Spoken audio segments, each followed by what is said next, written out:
안녕하세요. 저는 분자조각가들의 저자 백승만 교수입니다. 경상대학교 약학대학에서 교수로 일하고 있습니다.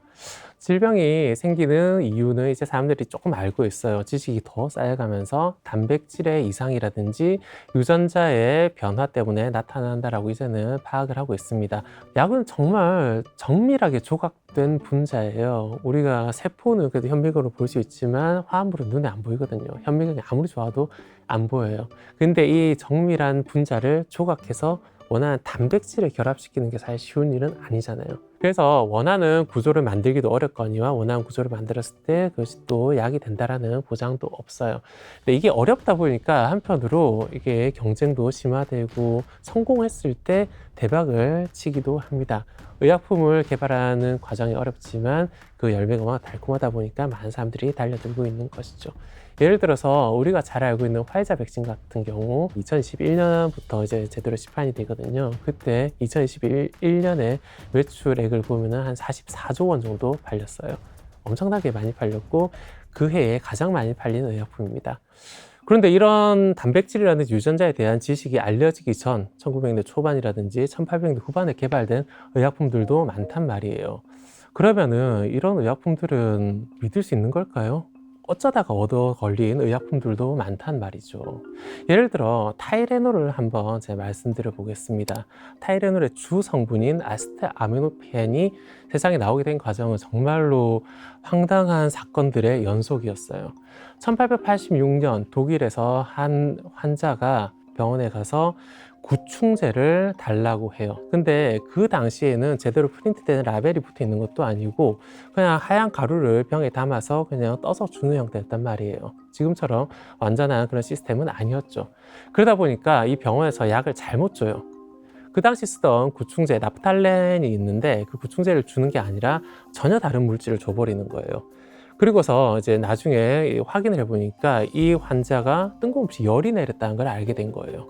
1886년에 열을 내릴 수 있는 물질은 정말로 귀했단 말이에요. 예전에도 사람들은 아프면은 무조건 진통제를 찾는다든지 혹은 해열제를 찾았단 말이에요.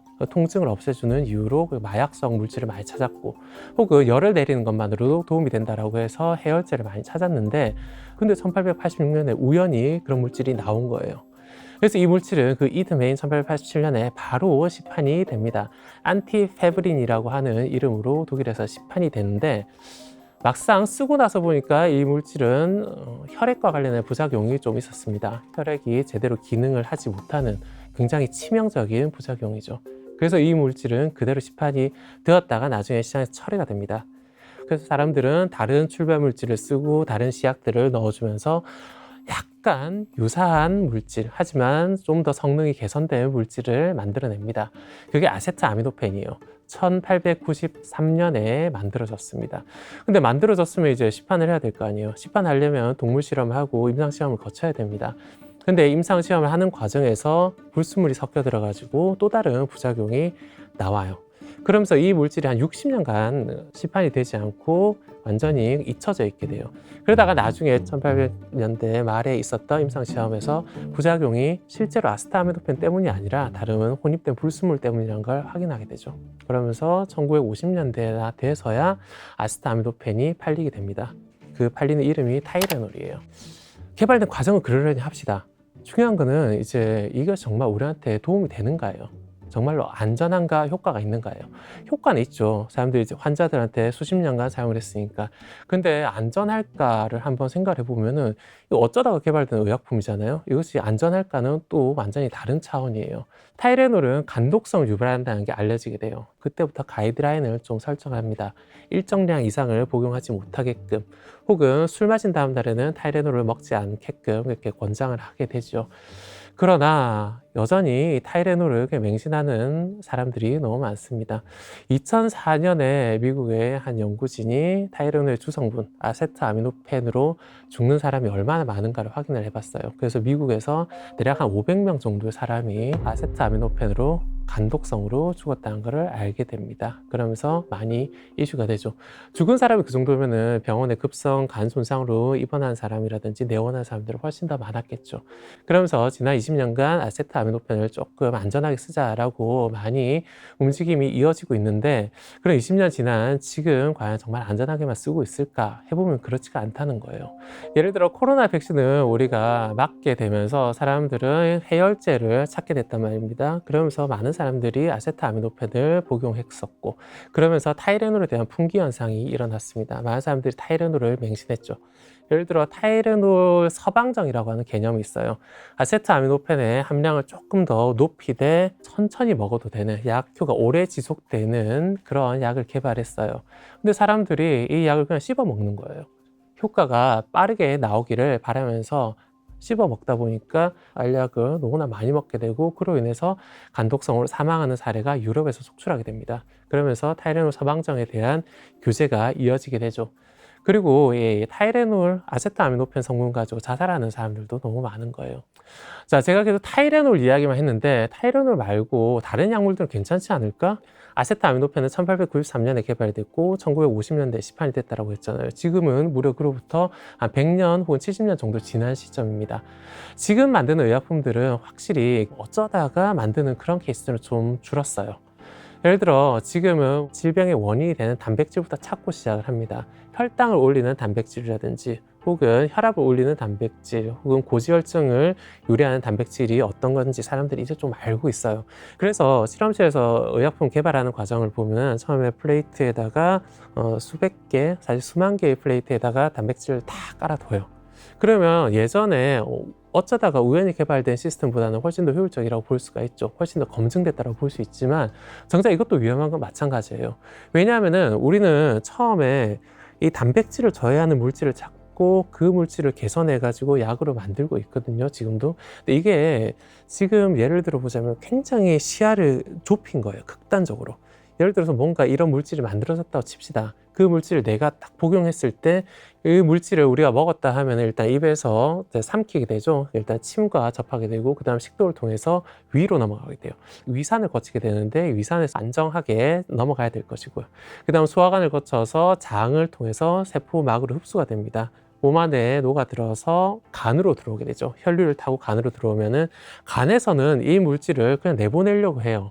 우리는 밖에서 온 물질 안 받아요 라고 하면서 일종의 출입국 검역을 하게 됩니다. 이 과정을 통과해야 돼요. 통과해서 우리 몸으로 들어와서 다시 혈류를 타고 우리 몸으로 들어가야 됩니다. 그렇게 해서 필요한 장기, 예를 들어 팔이나 다리로 갔다가 칩시다. 뇌로 갔다가 칩시다. 필요한 장기로 가면 다시 또 세포막을 통과해서 혈관벽을 통과해야 될 거 아닙니까?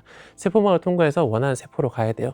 네, 이제 이 물질이 우리 세포 안으로 들어갔다고 칩시다. 그러면 그 세포 안에는 또 우리가 원하는 단백질도 있겠지만 또 다른 단백질이 수만 개가 있어요. 그래서 핵도 있고 단백질이나 유전자 이외에 다른 물질들도 너무 많단 말이에요.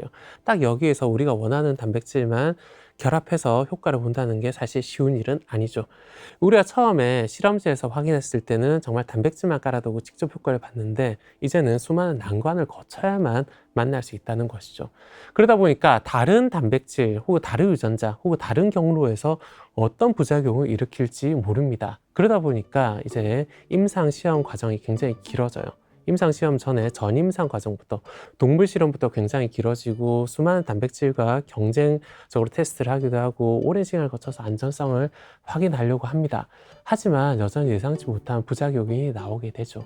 그러다 보니까 사람들은 이제 이 약이 위험성 대비 효과가 얼마나 좋은가를 확인을 하게 됩니다. 예를 들어서 정말 말기 암 환자 같은 경우에는 약간 위험한 약도 쓸 수가 있죠. 혹은 정말 일반적으로 오래 써야 되는 약물 같은 경우는 자그마한 위험도 좀 까칠하게 바라볼 수밖에 없어요. 계속 누적되기 때문에 우리가 어떤 상황에 맞춰서 이 약을 쓸 것인가를 확인을 하고 결정을 짓게 된단 말이에요. 그와 같은 가이드라인에 따라서 용법에 맞춰서 약을 써야만 합니다. 그런데 이 용법에 맞지 않게 약은 무조건 좋은 것이다 라고 생각하면은 이제 좀 문제가 생길 수 있다는 것이죠. 예를 들어 내 팔이 아프다고 칩시다. 그럼 팔에 약이 들어가야 될 거 아닙니까? 근데 주사 넣는다고 해서 팔에만 가진 않아요. 혈류를 타고 온몸으로 가게 됩니다. 먹어도 마찬가지 간을 통해서 온몸으로 전파가 되죠. 팔에는 이 약이 도움이 될 수 있어요. 그래서 진통제로 작용할 수 있지만, 하지만 다리라든지 머리라든지 폐라든지 피부라든지 다른 온갖 조직에는 이것이 독으로 작용할 수 있거든요. 약은 독이잖아요. 원하는 부위에는 약이 될 수 있습니다. 하지만 원치 않는 부위에는 독이 되는데, 이 원하는 부위에만 보내는 일반적인 기술은 아직도 없어요. 그러다 보니까 사람들은 어떻게 하냐면은 원하는 부위까지 보내는 건 힘들지만, 하지만 그 부위에서 어떤 문제가 나타났으니까 병이 나타났을 거잖아요. 그 문제는 보통 단백질이나 유전자 이상이란 말이에요. 그래서 그 표적 단백질이라고 보통 부르는데, 그 단백질에 정확하게 결합할 수 있는 분자 구조를 조각하려고 합니다. 분자 구조를 조각하는 게 정말 힘들고 한계가 있단 말이에요. 딱 원하는 자리에 산소나 탄소 혹은 질소를 넣고 그걸 빼는 게 너무 작아서 잘 안 된단 말이에요. 그러다 보니까 원치 않는 모양이 만들어지기도 하고, 그것 때문에 많은 화학자들이 고민을 하고 있습니다. 그로 인해서 많은 문제점들도 나타나기도 하죠. 항생제를 예로 들어볼게요. 우리가 항생제를 한때 마이신이라고 보통 부르는 이 항생제를 너무 믿었던 시절이 있어요. 그래서 사람들이 마이신 먹으면 낫는다라고 하면서 항생제를 많이 복용을 하고, 그로 인해서 항생제 남용이 너무 심해졌던 그런 시기도 있습니다. 근데 지금은 오히려 또 항생제를 너무 또 적게 쓰는 그런 경향도 있어요. 예를 들어서 항생제 3일치를 받아요. 그런데 한 이틀 정도 복용하고서 증상이 없어졌어요. 자기가 열이라든지 모든 감염증이 나은 것 같아요. 그러면 하루 안 먹잖아요. 그러면 죽던 균이 다시 살아나는 거예요. 3일치 먹으라고 준 거는 반드시 먹어야 되거든요. 바이러스 치료제 타미플루를 보겠습니다. 신종 독감이라든지 각종 독감 치료제로 유명한 타미플루도 우리가 이제 약을 처방받게 되면은 열알을 하루에 2알씩 해가지고 5일을 반드시 복용하게끔 되어 있거든요. 근데 한 3일 정도 먹고 중간에 끊어버려요. 그러면 그 바이러스는 이제 변이를 일으켜서 더 나쁘게 변할 수 있습니다. 이런 위기들이 가중되다 보면은 이것이 사회적으로 문제가 더 커질 수가 있다는 것이죠. 우리가 의약품을 안 쓸 수는 없어요. 반드시 아픈 사람을 있고, 아픈 사람한테 효과 있는 해열제라든지 진통제라든지 혹은 수많은 약들이 나와 있고 효과는 검증이 돼 있거든요. 근데 용법을 잘 모르는 경우도 있잖아요. 의약품 조제하다 보면 약사가 너무 바빠가지고 상담할 시간도 없고, 의사와도 얘기가 길어지지 못할 수도 있죠. 그럼 하다못해 의약품이 정말 위험하다는 사실만이라도 좀 인지를 했으면 좋겠어요. 이 사실을 알고 있으면은 의약품의 용법을 찾아보게 되고, 여러 전문가들한테 다시 또 물어볼 수 있는 그런 계기가 된단 말이죠. 네, 여러분들이 약의 위험성을 인지하고 올바르게 사용하셨으면 하는 바람입니다.